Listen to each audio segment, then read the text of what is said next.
Sí, muchas gracias, Cristina. Gracias también a la Delegación Andina del Parlamento y a los eurodiputados y diputadas acá presentes, también a las personas de las embajadas. Brevemente, yo soy la coordinadora de políticas y redes de la red de EULAT, que es una red de más de 40 organizaciones europeas que trabajan con América Latina. Y acá lo que yo voy a presentar es una breve resumen de la situación en Perú, Ecuador y Bolivia. Obviamente son 3 países con sus complejidades y sus particularidades, entonces esto no pretende ser un análisis exhaustivo, solamente señalar que muchas de estas conclusiones e ideas están basadas en nuestro informe de cierre de espacio cívico en la región de Latinoamérica, publicado el año pasado, y luego se retroalimenta de los inputs de la sociedad civil de América Latina. Entonces, como mencionaban también las colegas, la región andina atraviesa un periodo de deterioro democrático, de cierre del espacio cívico y una creciente conflictividad social y debilitamiento de las garantías para el ejercicio de los derechos humanos.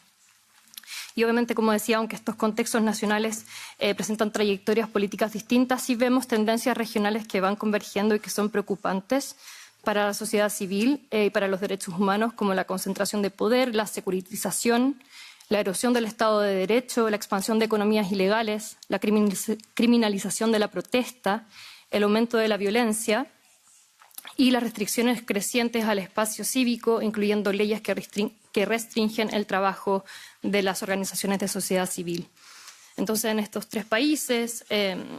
vemos que las organizaciones de sociedad civil, líderes indígenas, personas defensoras, periodistas, enfrentan cada vez un entorno más adverso para realizar su trabajo. La militarización de la seguridad pública, el uso recurrente de los estados de excepción, el debilitamiento de los mecanismos de rendiciones de cuentas y la deslegitimación de actores críticos han contribuido a una reducción progresiva de los márgenes democráticos. Al mismo tiempo, la región continúa siendo estratégica para la Unión Europea, tanto por su relevancia geopolítica y comercial como por el papel que desempeña en la transición energética, especialmente en su relación como proveedor de materias primas críticas y recursos naturales. Entonces, ello hace especialmente importante... Voy a hablar más lento, lo siento, soy chilena, se me sale. Ello hace especialmente importante entonces que la relación birregional incorpore de manera consistente una agenda de protección del espacio cívico, de fortalecimiento democrático y de garantías para las personas defensoras y los derechos humanos. Entonces, muy brevemente, la situación en Perú, el análisis de la sociedad civil y de organismos internacionales, que Perú atraviesa una crisis multidimensional, marcada por una fuerte desafección de la ciudadanía hacia las instituciones, también una fragmentación política y un proceso sostenido de regresión democrática. En el contexto político posterior a las protestas masivas de 2022, 2023, esto continúa teniendo un efecto sobre la legitimidad democrática, porque estas movilizaciones que fueron duramente reprimidas también generan una sensación de extendida impunidad, pues no ha habido avances sustantivos en materia de justicia y reparación. En paralelo también, las organizaciones de la sociedad civil manifiestan que el Congreso ha impulsado una serie de reformas y medidas que han sido interpretadas como un proceso de captura institucional. Estas reformas incluyen modificaciones al sistema electoral, restricciones a herramientas de investigación contra crímenes de crimen organizado y también medidas que favorecen la impunidad por violaciones graves a los derechos humanos cometidas durante la época del conflicto armado interno. Y acá una particular preocupación es la aprobación de normas que limitarían las capacidades del Poder Judicial para limitar redes criminales, investigar redes criminales y también la adopción de leyes de amnistía respecto de los delitos cometidos antes del 2002. Otro punto de preocupación es la expansión de economías ilegales en el escenario peruano, donde hay distintos reportes que, sobre todo, por ejemplo, en la zona de la Amazonía, señalan que se está configurando formas de gobernanza criminal, donde hay una confluencia del narcotráfico, de minería ilegal y de tala y tráfico de tierras que operan básicamente como sistemas interconectados que controlan corredores, recursos y poblaciones locales. Un último punto que me gustaría señalar es las restricciones al espacio cívico, con procesos de estigmatización contra organizaciones de sociedad civil y restricciones legales recientes, como la modificación de la Ley de Agencia Peruana de Cooperación Internacional, la Ley APSI, que facilita un control estatal considerado excesivo sobre organizaciones que reciben fondos de la cooperación internacional. Bueno, también la libertad de prensa y otras libertades se encuentran bajo ataque, pero no tengo el tiempo para expandirme sobre ello. Luego me gustaría decir algo sobre Ecuador. Ecuador también atraviesa una crisis de seguridad y gobernabilidad que ha transformado el entorno de los derechos humanos y las dinámicas del espacio cívico.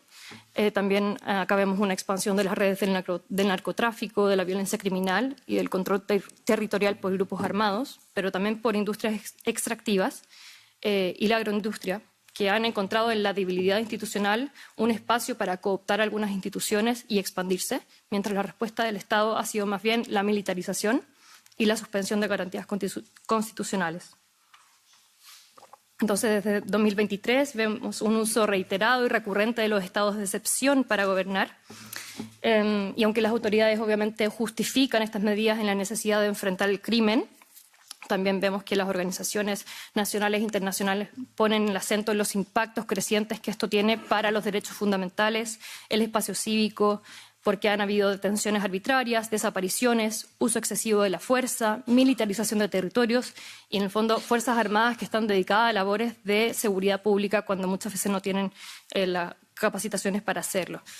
También no solo la palabra sobre los movimientos indígenas y defensoras del medio ambiente que efectivamente se ven específicamente afectadas por una situación especial de vulnerabilidad, sobre todo frente a la minería, al petróleo, a la agroindustria, que muchas veces operan en territorios donde no se respeta el Estado de Derecho y las garantías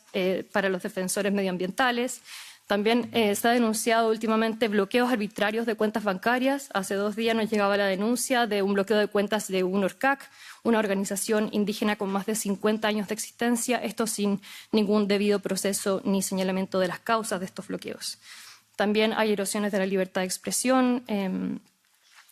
donde periodistas y medios independientes denuncian criminalización.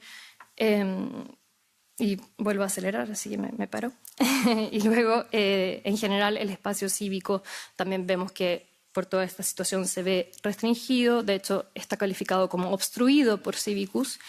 Y acá también hay una iniciativa que preocupa específicamente, que es la Ley de Transparencia Social, donde genera también una carga administrativa desproporcionada para la sociedad civil y un clima de vigilancia.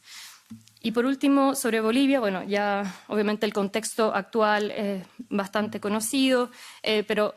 bueno, existe obviamente una polarización política, una incertidumbre institucional, tensiones entre distintos sectores, crisis económica creciente y debilitamiento de la confianza pública en las instituciones, ¿no? Vemos obviamente estas protestas que han explotado en los últimos días, que ya han dejado, leía la última cifra, alrededor de 12 muertos, algunos de ellos también producto de los bloqueos, y la Comisión Interamericana de Derechos Humanos ya ha expresado su preocupación por todas las consecuencias que estas protestas y estos bloqueos están teniendo. También ha expresado su preocupación específicamente por una ley que anula los límites al estado de excepción en medio de estas protestas, lo que podría también generar más violaciones a los derechos humanos. Si bien Bolivia en general tiene, podría decirse, un espacio cívico más abierto que los otros 2 países que he mencionado, sí preocupa la situación que este contexto actual podría provocar. Y por último, si me quedan unos minutos, un par de reflexiones y de recomendaciones a la Unión Europea, que es lo que desde la red EULAT intentamos impulsar. Primero, obviamente, haciendo eco de la colega de Naciones Unidas, fortalecer el apoyo financiero a la sociedad civil de manera flexible. Vemos que ahora también con todas las discusiones en torno al MFF, esto es fundamental, que no se olvide que la sociedad civil de la región necesita un apoyo particular, que no todo puede ser Global Gateway. También un llamado a una presencia activa en los territorios de la diplomacia europea, en el cumplimiento también de las directrices de la Unión Europea sobre personas defensoras de derechos humanos y, en general, poner el espacio cívico y la democracia y los derechos humanos de manera transversal en la relación birregional, ¿no? Tal como se acordó también en la pasada cumbre en Santa Marta entre CELAC y la Unión Europea. también quizás reforzar la importancia también, como decía Cristina, de promover los estándares robustos y vinculantes de debida diligencia empresarial para todas las inversiones y todo el comercio que la Unión Europea desarrolla y quiere desarrollar en la región, especialmente en este contexto de más inversión para extracción de materias primas críticas, tal como también lo recuerda y lo establece el acuerdo comercial con algunos de estos países donde se deben respetar los derechos humanos. Y finalmente, algo que me parece central, que vemos en la región en general y en la región andina en específico también un impulso a este enfoque punitivista y militarizado de la seguridad. En la pasada cumbre también se firmó una declaración, la Alianza de Seguridad Ciudadana, que establece, que firmaron estos 3 países además, y que pone énfasis en la importancia de un enfoque integral de la seguridad ciudadana, que involucra a toda la sociedad de conformidad con los marcos jurídicos nacionales, y estoy citando, donde se aborden las causas profundas, los factores socioeconómicos de riesgo